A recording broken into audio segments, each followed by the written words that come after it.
प्रधानमंत्री नरेंद्र मोदी ने कोरोना की वैक्सीन को सभी के लिए फ्री कर दिया है। 21 जून से 18 साल से ऊपर के सभी लोगों को कोरोना का टीका मुफ्त लगेगा।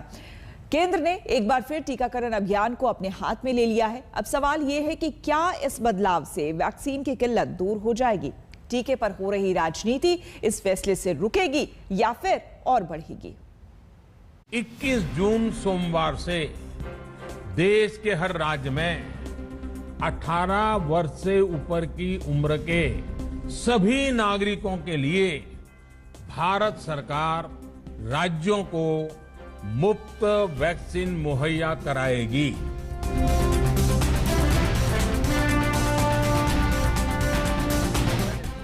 ठीक शाम 5 बजे प्रधानमंत्री नरेंद्र मोदी आए और 32 मिनट तक देश को संबोधित किया।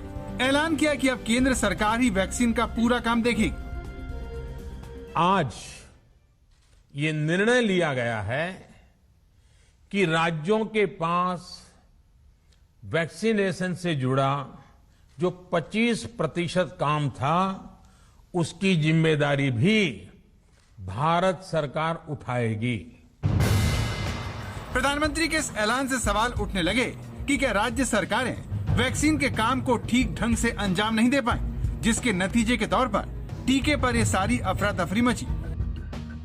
एक तरफ मई में सेकेंड वेव, दूसरी तरफ वैक्सीन के लिए लोगों का बढ़ता रुझान और तीसरी तरफ राज्य सरकारों की कठिनाइयां। मई में 2 सप्ताह बीतते बीतते कुछ राज्य खुले मन से ये कहने लगे कि पहले वाली व्यवस्था ही अच्छी थी। अब हर कोई ये जानना चाहता है कि वैक्सीन का काम दोबारा केंद्र के हाथ में जाने से क्या होगा। क्या इससे अब वैक्सीन को लेकर अफरा तफरी खत्म हो जाएगी या फिर कोरोना के टीके पर हो रही राजनीति इससे और तेज होगी? ये सवाल इसीलिए अहम है क्योंकि राज्य सरकारें और खासकर विपक्षी दलों की सरकारें वैक्सीन की कमी के लिए केंद्र को दोष दे रही थी। दुनिया से 6 महीने पिछड़ गए हैं। हमारे देश ने पूरी दुनिया की सबसे पहली वैक्सीन हम लोगों ने बनाई। हमारी जो कोवैक्सीन बनी, कोविशील्ड बनी, लेकिन समय पे हम लोगों ने प्लानिंग ना करके उसकी प्रोडक्शन को रैंप अप नहीं किया। हमने उसके डिस्ट्रीब्यूशन का और उसके मास वैक्सीनेशन का प्लान नहीं बनाया जो दुनिया के दूसरे देशों ने बनाया। तो क्या विपक्ष के इन्हीं हमलों ने पीएम को ये कदम उठाने के लिए प्रेरित किया? एक्सपर्ट के सामने इन सवालों को रखें। उससे पहले वैक्सीन पर प्रधानमंत्री के 2 बड़े ऐलान जान लीजिए जिनका सीधा असर आप पर होगा।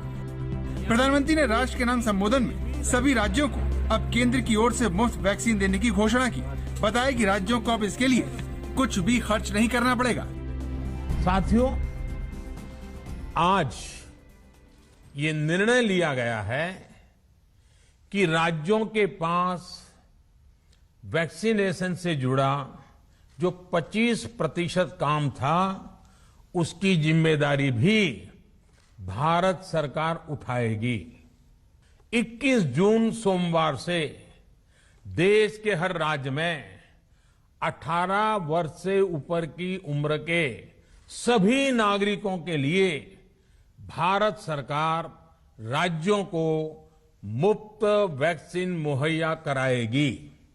यानी देश की किसी भी राज्य सरकार को वैक्सीन पर कुछ भी खर्च नहीं करना होगा।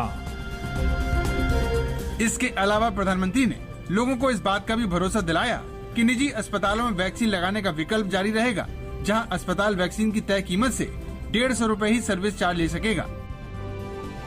देश में बन रही वैक्सीन में से 25% प्राइवेट सेक्टर के अस्पताल सीधे ले पाए, ये व्यवस्था जारी रहेगी। प्राइवेट अस्पताल वैक्सीन की निर्धारित कीमत के उपरांत एक डोज पर अधिकतम 150 रुपये ही सर्विस चार्ज ले सकेंगे। इसकी निगरानी करने का काम राज्य सरकारों के पास ही रहेगा। तो टीकाकरण कार्यक्रम में राज्य सरकारों की भूमिका सिर्फ नजर रखने भर की होगी, लेकिन सवाल यह है कि इससे क्या फर्क पड़ेगा। क्योंकि कांग्रेस इसे सरकार के कंफ्यूजन से ज्यादा कुछ और नहीं मानती। कांग्रेस के पूर्व अध्यक्ष राहुल गांधी ने ट्वीट कर लिखा, एक आसान सवाल, अगर सभी के लिए वैक्सीन फ्री है तो फिर प्राइवेट अस्पताल क्यों लेंगे पैसे? 6 महीने में 3 बार टीकाकरण की नीति को बदलकर लाखों लोगों की जिंदगियां और कोरोना संक्रमित होने के लिए क्या प्रधानमंत्री मोदी जी को सीधे सीधे जिम्मेवार ठहराया नहीं जाना चाहिए? मोदी जी ने ये अभी भी कर दिया कि 25% वैक्सीन प्राइवेट सेक्टर खरीदेगा। यानी अगर आप 30 से 40 करोड़ हिंदुस्तान के मध्यम वर्ग के लोग हैं तो आपके लिए टीकाकरण आज भी मुफ्त नहीं। वैक्सीन को लेकर सरकार और विपक्ष के बीच मतभेद इतने ज्यादा हैं कि इस ताजा फैसले के लिए दिल्ली जैसी सरकारें सुप्रीम कोर्ट को श्रेय दे रही हैं। आम आदमी पार्टी के नेता और दिल्ली के डिप्टी सीएम मनीष सिसोदिया ने कहा कि केंद्र सरकार चाहती तो बहुत पहले ये कर सकती थी। मनीष सिसोदिया ने कहा कि हम माननीय सुप्रीम कोर्ट का आभार व्यक्त करते हैं कि उनके दखल के बाद देश भर में हर उम्र हर वर्ग के लोगों को मुफ्त वैक्सीन उपलब्ध होगी। केंद्र सरकार चाहती तो बहुत पहले ऐसा कर सकती थी, लेकिन केंद्र की नीतियों के चलते न राज्य वैक्सीन खरीद पा रहे थे और न केंद्र सरकार उन्हें दे पा रही थी। अंततः सुप्रीम कोर्ट की डांट खाने के बाद केंद्र सरकार होश में आई है, अपनी कुंभकर्णी निद्रा से जागी है और फाइनली केंद्र सरकार ने सुप्रीम कोर्ट की डांट खाने के बाद अब ये कदम उठाया है। दिल्ली की सरकार लगातार केंद्र को वैक्सीन की कमी के लिए दोषी ठहरा रही है। पिछले हफ्ते केजरीवाल ने तो यहाँ तक कह दिया था कि अगर पाकिस्तान से युद्ध हुआ तो क्या दिल्ली को अपनी रक्षा के लिए अलग से हथियार खरीदने होंगे।